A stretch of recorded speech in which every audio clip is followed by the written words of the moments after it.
McKinsey's recent analysis of global electric vehicle markets shows both challenges and opportunities ahead. In the next keynote presentation, Hughes Deschmarchelier, EV Program Director, Nissan Motor Company, will talk on emerging global trends and future of EV.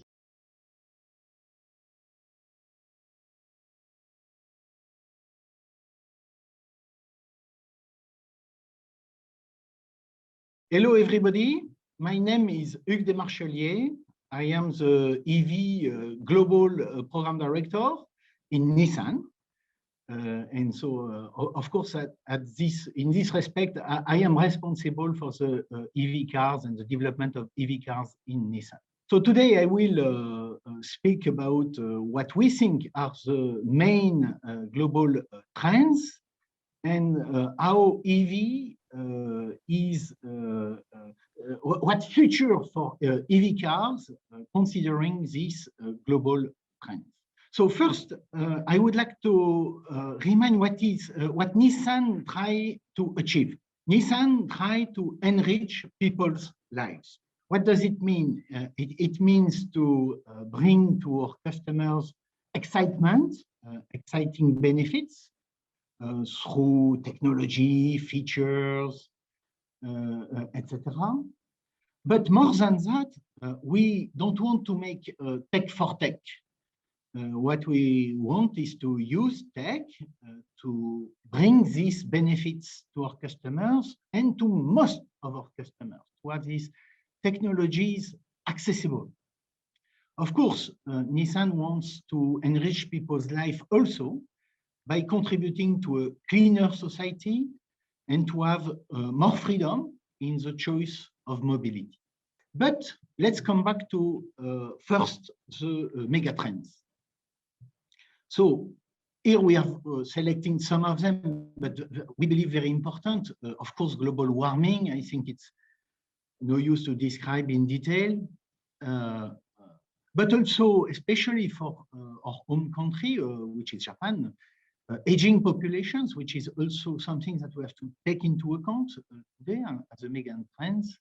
And finally, most over the world, the growing urbanization with an increasing number of megacities.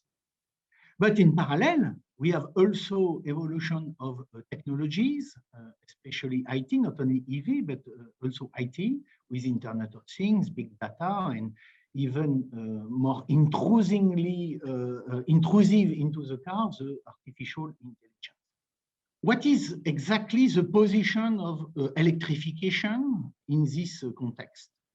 So electrification, we believe, has a crucial role for the future at the intersections of these social trends for societies that we have previously described, the intersection of the evolution of these technologies, but most importantly also by the evolution of the needs of our customers.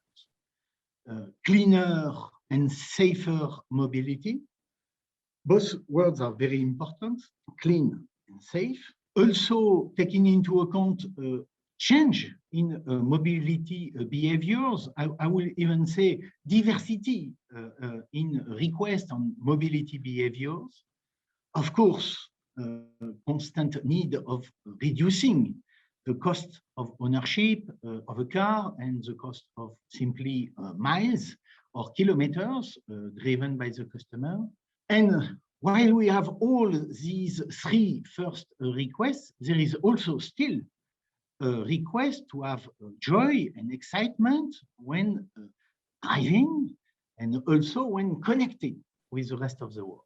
The world is heading to carbon-free, and you know that our CEO has stated that Nissan should be carbon neutral by 2050. In this respect, EV could play, it's a kind of general objective for EV, mainly could play a role to progressively go to a circular economy and, very importantly, to escape from a cycle which is very carbon intensive to a loop, closed loop, which is carbon neutral for the society. So today, when you produce a car, you are of course emitting CO2. When you use the car, you are emitting CO2. There is waste, a part recycled, of course. And this is an open loop as of today. The virtuous targets that we could achieve with EV, especially taking into account the battery and the EV cars, is to try to produce with renewable energy, maximum that we can, to use the EV cars, of course, carbon-free, and also to tend to reuse especially the battery. I will come back to that at the end of my presentation, to reuse the battery and to recycle the battery in order to close the loop. So first question for us is what will enable evolution or revolution, EV evolution, massive adoption of EV all over the planet? Let's try to focus on that. So first thing, Nissan believes that we should not have, for now, only one choice for our customer. The customer can have different requests depending of where he lives, what are the infrastructure, or what are simply his needs. But it doesn't mean that all customers could not have an access to EV technology and its advantages. So this is the first point. The second point, and here I come back to real EV technology, there is an obvious trend of cost and also increasing autonomy of our cars. And finally, I would like to highlight the fact that with EV, there is really a new ecosystem growing around the management of energy. So let's review these 3 points. First, the choice of technology. So on the right-hand side, you have the core technology of EV. So of course, e-motor, e-powertrain, including this e-motor, and you must know that when you have this e-motor, you have the possibility to have instant response when you accelerate or decelerate, instant response with a lot of immediate torque to the wheel, which gives a particular pleasure when you drive an EV versus conventional car. And of course, you have a battery associated to this EV. But we propose to our customers 2 ways to achieve it. Either a reasonably big battery in order to have a possibility to make all your journey with only electricity. In this case, you have to charge, of course, your battery most regularly at home and sometimes on the road. But also, we propose a technology called e-power, where the driving system, the e-powertrain itself is the same, exactly the same. So you can enjoy the pleasure of driving electric car with instant torque and more silent, but still refilling the battery through a gasoline engine, which is fitted to refill the battery, which will be, of course, smaller in this respect. Of course, doing that, we are lowering emissions, CO2 emissions. So it's a first step and an alternative toward full BEV. But now I would like to come back to full BEV cars. This is the next step. And let's see the 2 main factors which we believe will help the generalization of EV globally. Of course, the first one is cost. Since the launch of the first Leaf in 2010, we have seen dramatic reduction of cost, and there is no reason for that to stop. We believe that this reduction of the cost of our battery with technology, we will one day cross the the cost of IC car, or at least the total cost of ownership of IC car, even without incentive. I will come back on the next slide. But at the same time, so this evolution of technology allows to offer in the same volume inside the car more energy density, meaning more range for the customer. Here you have the Leaf as it exists today. We have started Leaf with the new Leaf with more than 320 kilometers of range. Then after we have put a new solution in order to reach 450 kilometers of range, WLTC Japan. And now we are introducing, we have in fact we made the world premiere in July of 2020, present the brand new Aria, which will be a very important car for next generation of EV, with a potential to be above 600 kilometers using this technology, 600 kilometers of range. These factors, which are very important, lead to this slide. Let me try to explain how it works. It's a vision of where we think we are in terms of break-even point or tipping point being the full parity with IC. So when we launched Leaf in 2010, we were pioneer. And pioneering EV, we were not addressing to the full population, but mainly to early adopters, some kind of first niche market. People who understood very early what was the potential of EV. But then after, we have to look at some key drivers. First, we spoke already about cost and the comparison with ICE of total cost of ownership. We spoke about the range, which is extremely important, of course, and the capacity to charge and to recharge. But we have also to consider the infrastructure, which is depends of the region where you live. So if we have a battery cost which is going down, for it, of course, translated to the customer, and we believe that our product can offer a real value proposition in terms of performance. I would say joy of driving.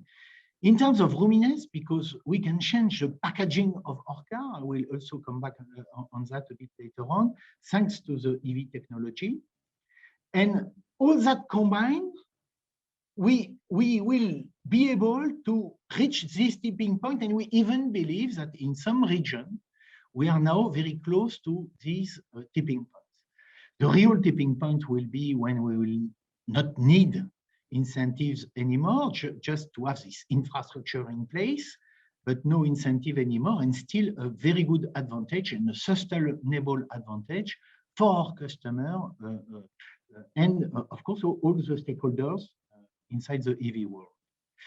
This will lead, we believe, to a kind of explosion of EV. It's not only because and this will be mainstream, it's not only because government or the decision to go to EV for the CO2, etc., but also because our customers will want EV because of this particular feature. And it is for us very important to pass the message that EV is really attractive product. And you can really enjoy better your life with an EV system. So this was about the tipping point. Let's go into a bit more detail about what we want to offer to our customers on EV. And as you know, maybe our brand wants to stand for innovation, and not innovation for innovation, but innovation for excitement of our customers.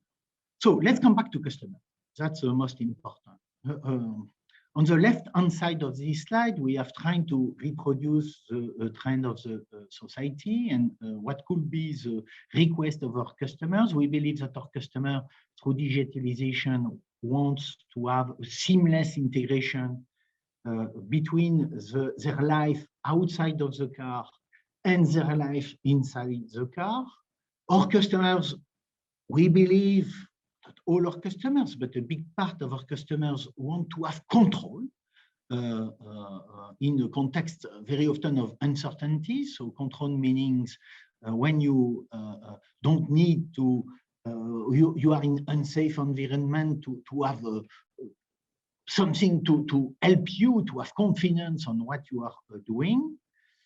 We believe our customer wants always to be able to bond with other people around them, their next of kin, their friends, the society in general. And finally, we believe that our customer, and we say that already, cleaner, safer world, want to have a sustainable quality of life.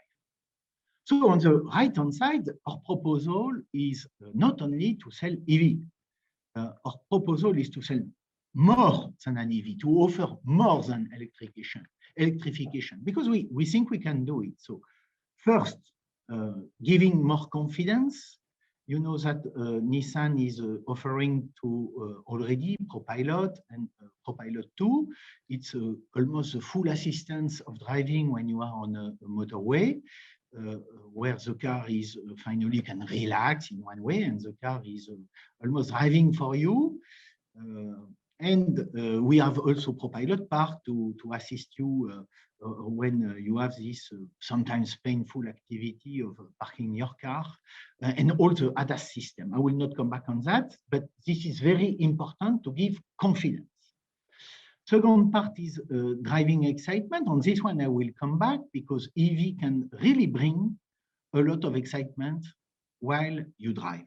Third point is maximum comfort.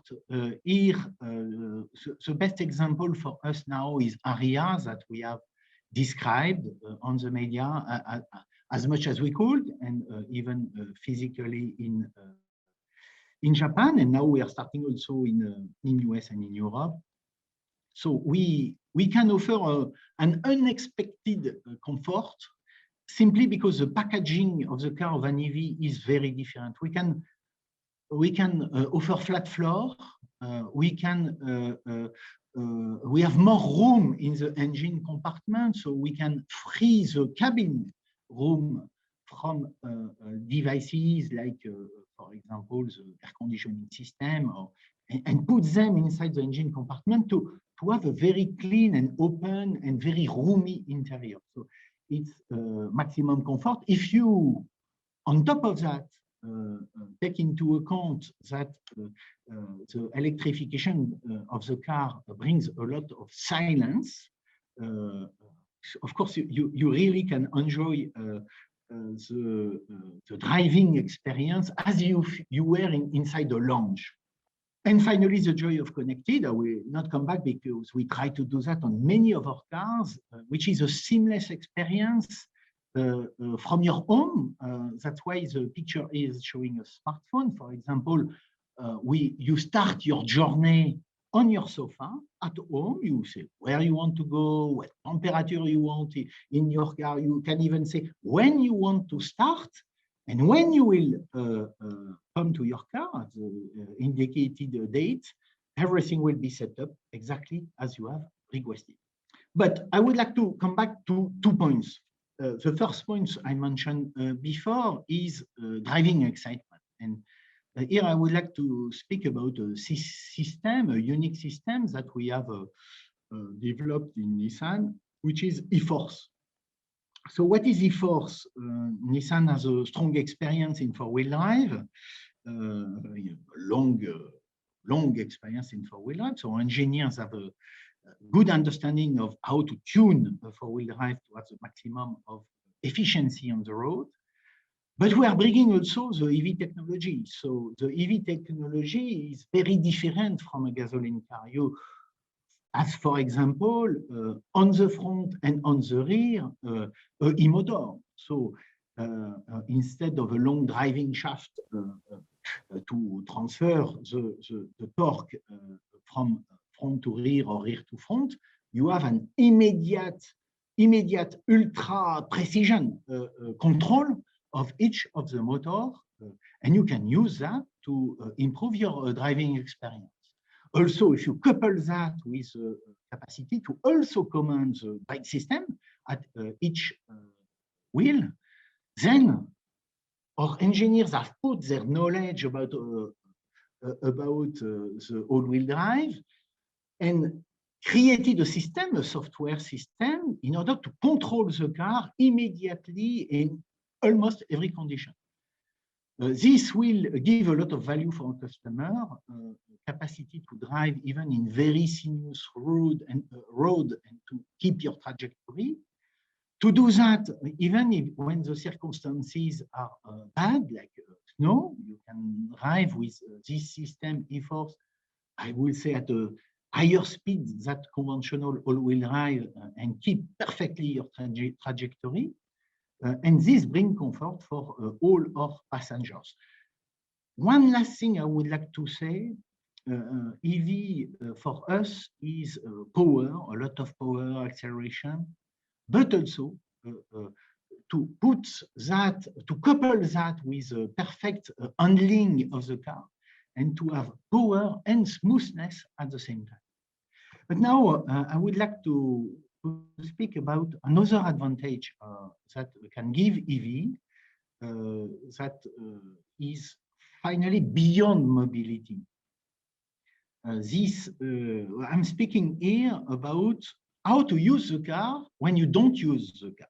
The idea here is that when you have a battery, a big battery, in fact, you are inside your car, if the battery is almost full, you have almost 4 or 5 days, depending the size of the battery, of consumption of a household in an apartment, 4 days of electricity consumptions inside the car. So it's a lot of energy, obviously, 4 days. How can we use that in order to bring something new to our customers? This is called V2X, vehicle to home, vehicle to building, vehicle to grid, or vehicle to community. So let me explain the example of vehicle to home. You have your car, you come back, for example, from your work at 6 p.m. Of course, you will at night consume more electricity. By the way, potentially the electricity is at a high price at this peak time. Instead of using the electricity that is given by the grid, you use electricity that you have stored in your car. And at midnight, when the electricity is much less expensive and there is no need of electricity, then you can charge your car. So you understand the advantage of vehicle to home. We can go further. You can have a solar panel on your roof, and in this case, you charge during the day where there is sun. Your electricity will be free, and you discharge in the evening when there is no sun anymore. And another case, there is a rupture of electricity. This happens sometimes. Then you have a backup power that you can use to live with electricity during a few days. You can extend this concept to buildings with using this time a collectivity of people, employees, for example, in order to give back the energy to a company or to a building, or even sell back the energy to the grid, energy utility, and making some financial benefit out of it. So I wanted to explain that EV brings more than the transportation from point A to point B, but can also bring something in your daily life on management of your energy, even when the car is parked and stopped and not used. So let's finish by closing the loop. We said that at the beginning that we believe that EV can help us as general objective, can help us to have a virtuous magic circle that we try to describe here. So first of all, we are selling cars, and as I think I have explained in the previous slide, we believe that we can sell more than a car, because especially when it is an EV car. So on the top right first quadrant, and this is what I have just explained, we can use the car as an energy solution. So when we have a car plus an EV, you can also use your car as an energy solution, and not only for transportation from point A to point B, with financial benefit, backup power, grid stabilization, and use of renewable energy. And then there is a second part which is important for us. At one point of time, the car will reach the end of its life, but the battery, most of the battery will still not be at the end of their life. And here we think we can repurpose, and we are already repurposing and reusing batteries in Japan for different usage, like mainly for storage batteries. The world is a big need of storage of battery, especially with a growing number of renewable energy. So there is a still big use that we can do with the battery after the life of the vehicle. And doing that, we can increase the residual value of our cars, but we can also reduce the CO2 emission, because if you reuse, it's much better than to refabricate a new battery. And the final part of the of this magic circle, if I can say, is recycling on the bottom left, where we are striving to try to recycle most of the components inside the battery, and also to create sustainability through value generation, enough at least to reuse all the material and create value through this magic circle. That will be the end of my presentation. Thank you very much. It was a pleasure to be today with you, and I hope it was helpful for all of you.